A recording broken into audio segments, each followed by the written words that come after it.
ucalsın adın, kalsın yaddaşında dolmanın yadı.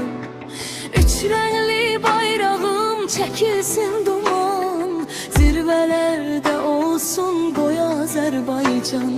Metin deyanetin gürürdür xalqa, var olsun dövlətin qalmasın darda. Boldur var dövlətin, çoxdur sərvətin, bu torpağın yeri olub millətin.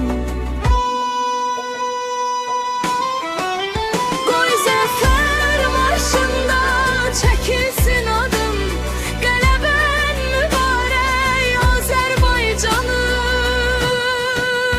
Qoy zəfər marşında çəkilsin adım, qələbən mübarək Azərbaycanım.